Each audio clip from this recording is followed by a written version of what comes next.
kick off the hearing.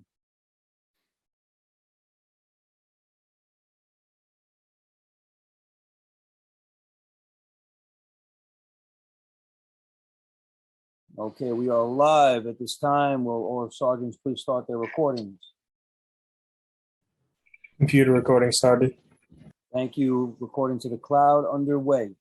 And good afternoon and welcome to today's committee vote on land use. At this time, will all members please turn on their cameras for verification purposes and silence your cell phones to minimize disruptions. Thank you for your cooperation. Chair Salamanca, we're ready to begin. Thank you, Sergeant of Arms. Good afternoon and welcome to the Committee on Land Use. I am Councilmember Rafael Salamanca, Chair of this committee. I want to welcome my esteemed colleagues who have joined us today. We've been joined by Council Members Hanks, Barron, Botcher, Brooke Powers, Kagan, Christian, Lewis, Moya, Richardson, Jordan, Rivera, Sanchez, and Minority Leader Borelli. I would like to thank Chair Lewis and Chair Riley for their work on our two subcommittees.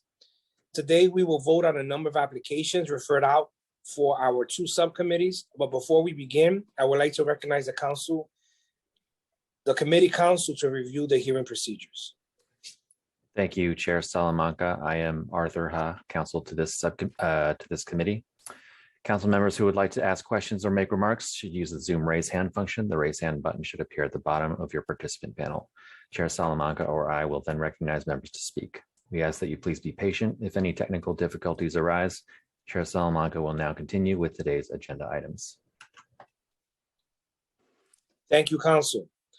Today, we will vote to approve LUs 1, the site selection and acquisition of real property located at 188 West 230th Street in the Bronx for use as a new NYPD Bronx Special Victims Unit Squad facility. The property is located in the council district represented by Councilmember Sanchez. We will also vote to approve LU2, the Landmarks Reservation Commission's designation of the lobby of 200 Madison Avenue as an interior landmark. The landmark site is located in the council district represented by Majority Leader Powers. We will vote to approve with modifications pre-considers LUs 3 and 4 related to property at 749 Van Sinderen Avenue in Councilmember Barron's district in Brooklyn. The proposal seeks a zoning map amendment to change a M1-1 to a C4-4L zoning district and a related zoning text amendment to map an MIH area to facilitate a new affordable housing development. Our modifications would be to strike MIH option 2 and add the deep affordability option. We will also vote to approve pre-considered LUs 7 related to 99-07 Astoria Boulevard proposal in Councilmember Moya's district in Queens. The proposal seeks a zoning map amendment to establish a C2-3 commercial overlay within an R3-2 zoning district to facilitate the development of a one-story commercial building. We will also vote to approve with modifications pre-considers LUs 8 and 9 related to 2892 Northern Avenue rezoning proposal in Chair Lewis's district in Brooklyn. This proposal seeks a zoning map amendment to rezone an existing R3-2 district to an R6B/C2-4, R7A, and an R7A/C2-4 districts, and a related zoning text amendment to establish an MIH program area. These actions will facilitate the development of an 8-story mixed-use building. Our modifications will be to strike MIH option 2 and add deep affordability option. We will also vote to approve the modifications pre-considers LUs 10 and 11 for the 2134 Coyle Street rezoning proposal in Councilmember NYCC's district in Brooklyn. The applicant seeks a zoning map amendment to change an R4-C1-2 zoning district to an R6A/C2-4 zoning district and a related zoning text amendment to map an MIH program area. These actions will facilitate the development of a new 5-story mixed-use building. A modification will be to strike MIH option 2 and add the deep affordability option. Finally, we will also vote to approve a modification pre-considers LUs 12, the citywide open restaurant zoning text amendment.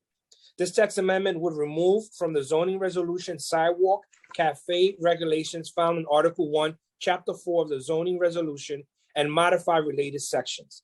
This proposal would facilitate the creation of a permanent open restaurants program following authorizing legislation by the City Council and subsequent rulemaking by a designated agency.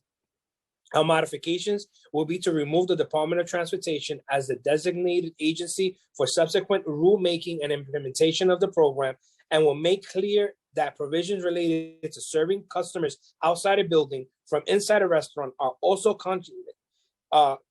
continents on council authorizing legislation. We have heard the many concerns about the outdoor dining program, and I know Chair Velasquez is taking very serious those questions as the council works to craft the legislation to create permanent outdoor dining programs. But it's also clear to New Yorkers that the outdoor dining program has helped save local business across all New York City neighborhoods and thousands of jobs. So we have to make sure that this program succeeds. Council members who have questions or remarks should use the raise hand button now. Are there any members who wish to speak or have any questions or remarks? I recognize Councilmember Botcher.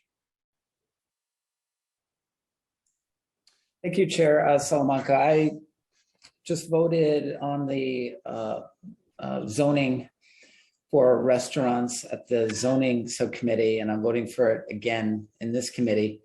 And I'll say what I said at the last committee, and that is that this zoning amendment is not the bill to codify a future open dining program. That's going to be negotiated in the coming weeks with legislation by Consumer Affairs Committee Chair Velasquez.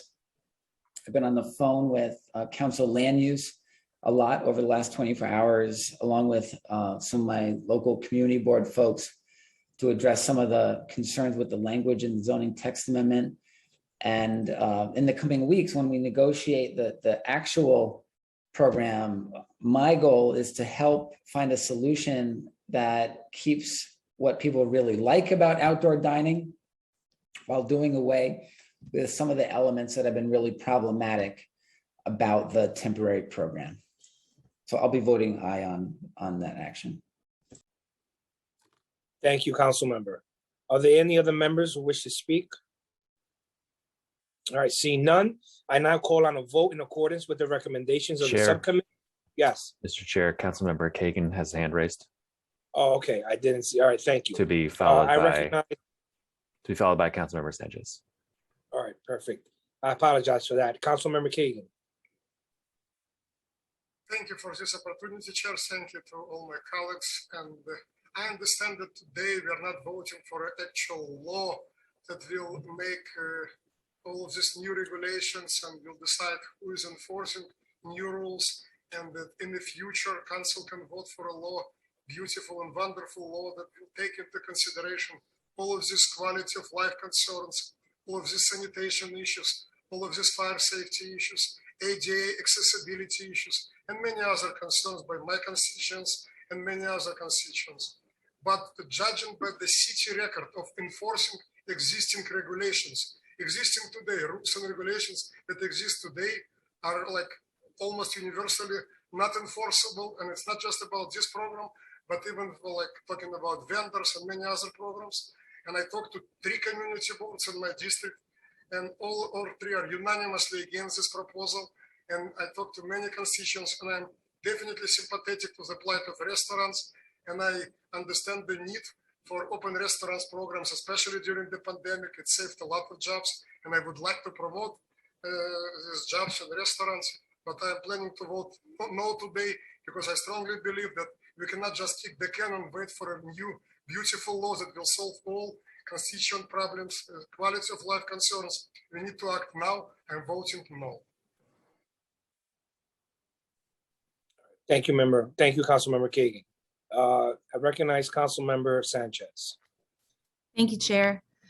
So I first want to speak in support of the NYPD Special Victim Unit siting in my district.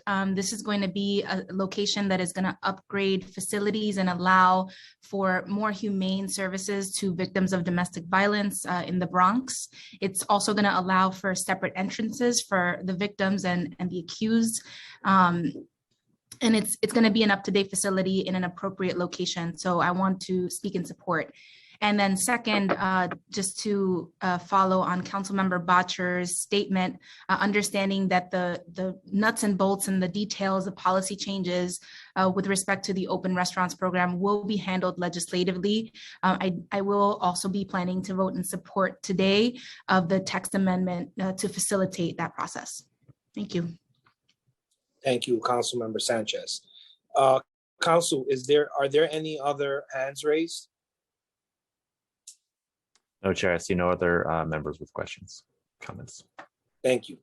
So I will now call for a vote in accordance with the recommendations of the subcommittees, and note that a vote on aye on all will be to adopt the following: approves LUs 1, 2, and 7, and to approve with modifications as I've described, LUs 3, 4, 8, 9, 10, 11, and 12. Will the clerk please call the roll? Good afternoon, William Martin, Committee Clerk, Roll Call Vote Committee on Land Use. All items are coupled. Chair Salamanca. Aye on all. Thank you. Moya. Aye on all. Thank you. Rivera. Permission to explain my vote? Councilmember Rivera to explain her vote. Thank you, Chair Salamanca. I think we all know that the pandemic provided opportunities for ingenuity out of necessity. The necessity to think about our outdoor space and how we use our streets and sidewalks in new and exciting ways. Expanding space for diners to enjoy restaurants and gather safely in public is one of those opportunities. But still, without enforceable rules, thorough regulation, and comprehensive oversight, we also saw that this new use of space could narrow our sidewalks, making them more difficult for pedestrians to navigate. It could limit space for garbage collection, create new and varied accessibility issues, and stir up the attendant noise and quality of life concerns that often come with busy street life. The modification on this text amendment will give City Council the opportunity to review the city's previous sidewalk cafe program and the current emergency outdoor dining program, and develop a holistic, responsible system for restaurants to utilize outdoor space that accounts for the multiple factors involved in changes to our streetscapes, including and especially how those changes impact neighbors, while supporting valued small businesses and community members. Overall, this program proved vital to our beloved restaurants, and it deserves this opportunity to be improved. With that, I vote aye on this modification and look forward to continuing to work together on the authorizing legislation, and vote aye on all. Thank you. Lewis. I vote aye on all. Thank you. Riley.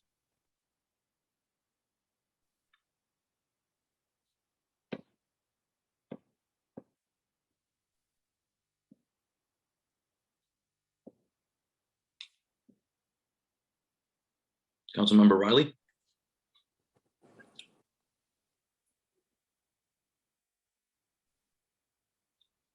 We'll come back, Councilmember. It seems to be an audio issue. I'll come back to you. Councilmember Brooks Powers. Aye on all. Thank you. Botcher. Aye on all. Thank you.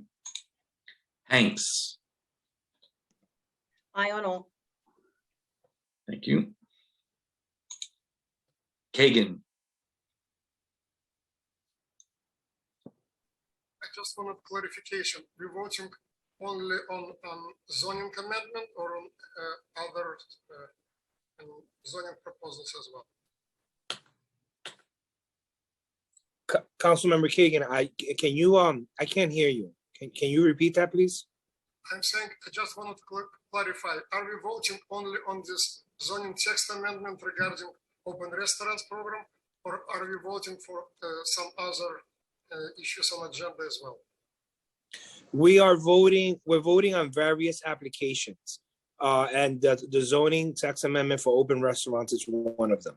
Okay, got it. So I'm voting no on a zoning amendment regarding open restaurants issue, and I'm voting yes, aye on everything else. Thank you. Thank you, Councilmember. Got it. Councilmember Riley. I don't know. Thank you, sir.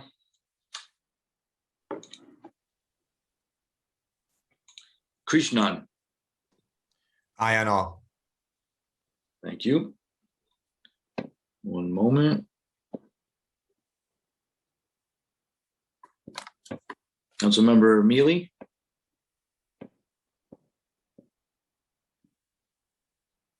Councilmember Sanchez. I don't know. Thank you. Borelli.